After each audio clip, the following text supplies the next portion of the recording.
after 10 years of renovations since the fire in 2016 and a race to finish before the park's 70th anniversary, SkyPark is finally done. Today we'll look at what they've been doing and learn about the park, as well as help you decide if this attraction is worth the visit. Welcome to Bear Facts, where we explore the Smoky Mountains one bear fact at a time. The Sky Park, or as some people like to call it, the Sky Bridge or Sky Lift Park, is actually in Gatlinburg, and it's a very popular attraction in the Smoky Mountains. Located on 441, just about a mile before you enter the gates of the Smoky Mountain National Park, this place is in an ideal location to enjoy the views and experience the Smokies from high above. The park is sitting on Crockett Mountain and stands approximately 1,800 feet above sea level, with spectacular views of Gatlinburg and the Smoky Mountain National Park. The concept of SkyPark started with the owner of the Gatlinburg Historic Inn, Rel Maples Sr., who was looking for a way to draw more guests to the area. So he leased the land to Everett Kircher, who was behind the actual park's creation and development. The concept of using a chairlift for a tourist attraction in the 1950s was highly new and considered a true novelty.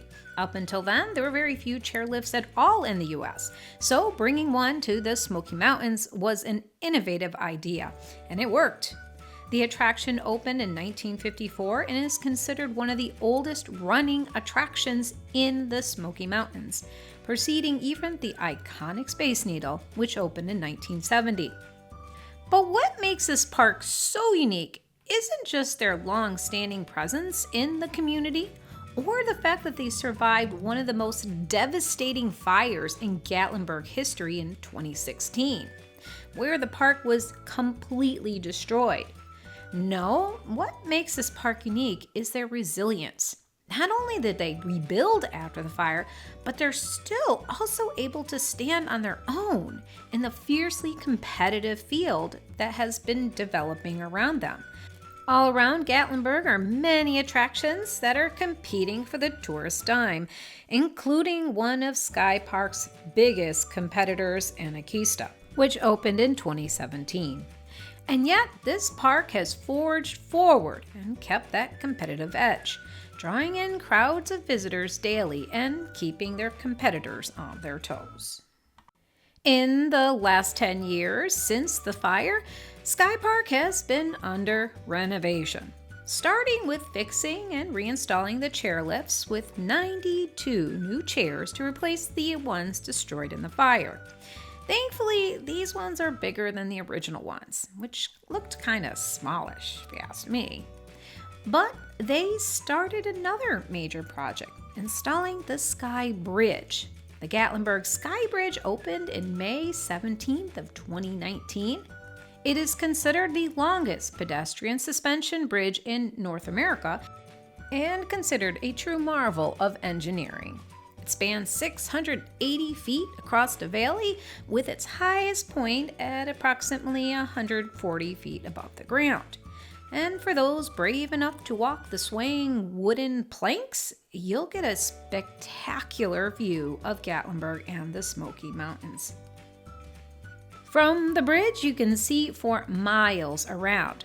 However, there is one view that can scare and terrify many people, and that's the view from below your feet. Because not only did the park erect one of the longest suspension bridges in the US, but they installed a section that includes a clear glass paneling, offering a view straight down into the former burn zone, a poignant reminder of the 2016 fire and regrowth.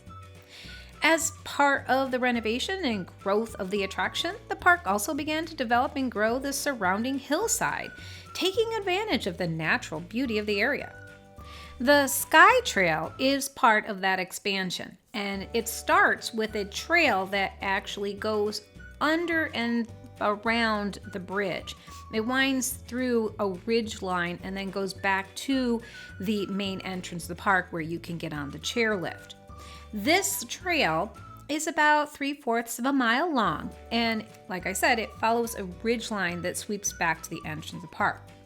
Now, what's nice about this trail is if you do not want to go on the bridge, or you went on the bridge one time and never want to try it again, this trail will safely take you back to the chairlifts, where you can hitch a ride back down to the ground.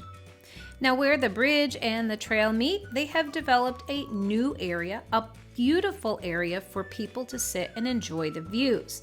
It's a massive platform. I think they said it was 10,000 square feet, where they have plenty of seating for guests to sit and just hang out and enjoy the views.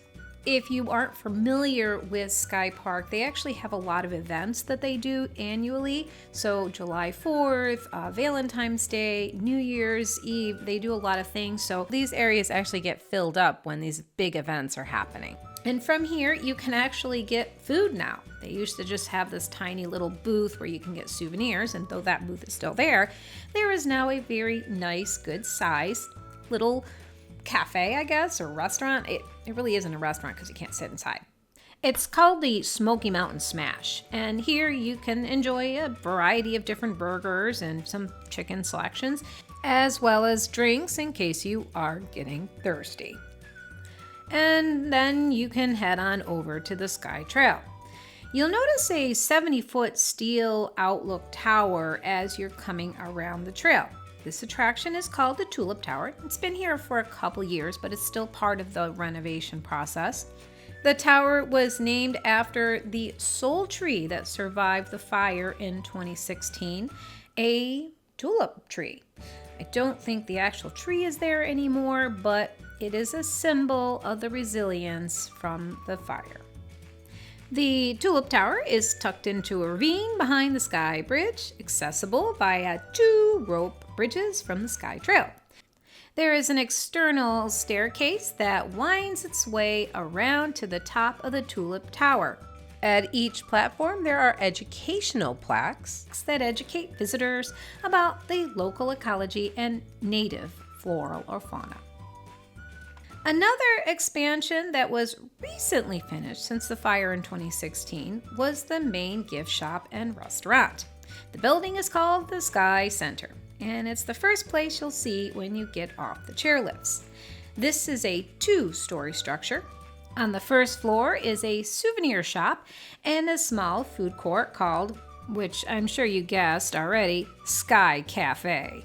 They kind of have a theme going on there, don't they?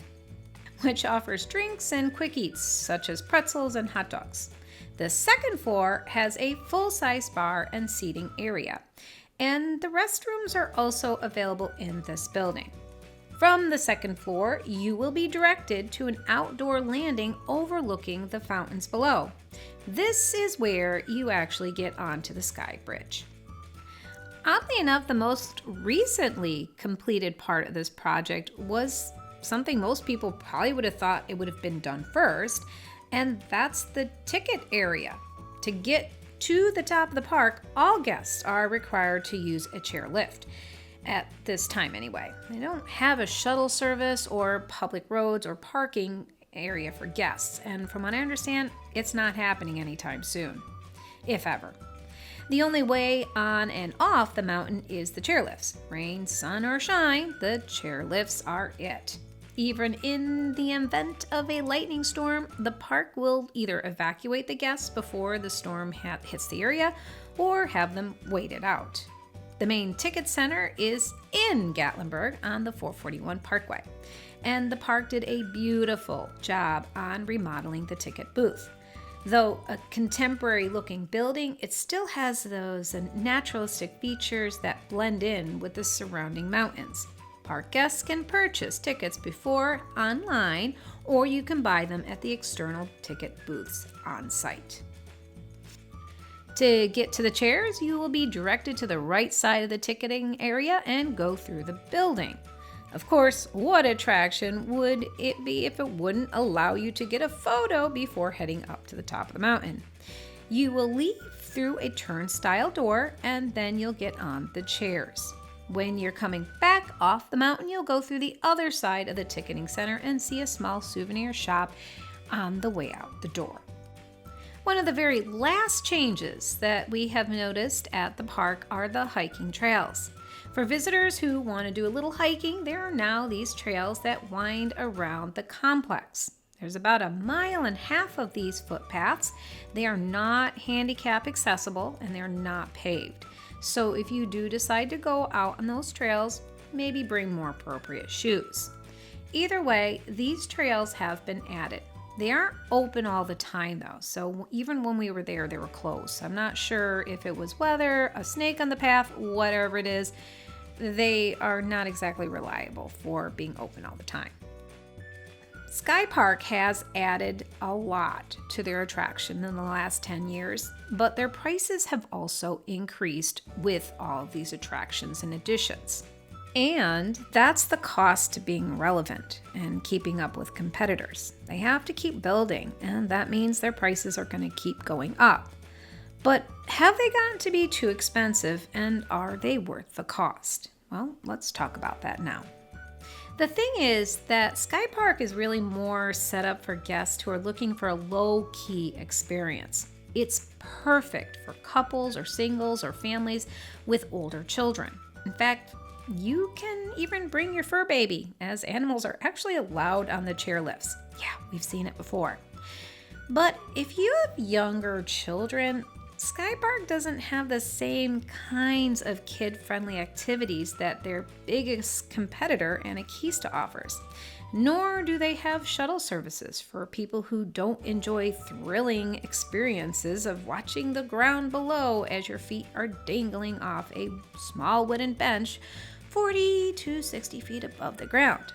And honestly, they're not very handicap accessible. But where Anakeesta has more thrills and extra activities, they also have massive crowds, more expenses, and more opportunities for you to lose your money. They don't, however, have those quiet walking trails or areas to just sit and enjoy and relax. And let's face it, the views from SkyPark are far better. So when it comes to value and money, it's really what you're looking for. SkyPark is perfect for a low-key experience. If you want to see the mountains, if you want to experience the mountains, this is the place to go. But if you're more of a thrill seeker, you really like to do mountain coasters and have children that want to play in the play areas, it's not going to be worth the money. So do your research. Take a look at all the options above and below, because it's going to be hard to make that decision, especially if you're only in the area for a limited amount of time or are on a limited budget. Personally, I love the place, but they don't offer as much for families, and they're much better for people who are more excited about seeing the mountains and that low-key experience. Okay, but if you do want to just enjoy the mountains and you do want to be budget friendly, there are plenty of places inside the park that you can go to that will cost you just about nothing. So consider your options. There are lots of them. I hope this video helps you plan your visit to the Smoky Mountains. You're getting an honest review from our personal experiences, but facts and things change, so please keep us in the loop if you learn anything new and want to share your experience in the comments. Thanks again for visiting us at Bare Facts of the Smoky Mountains. Please click that like button and subscribe to our channel.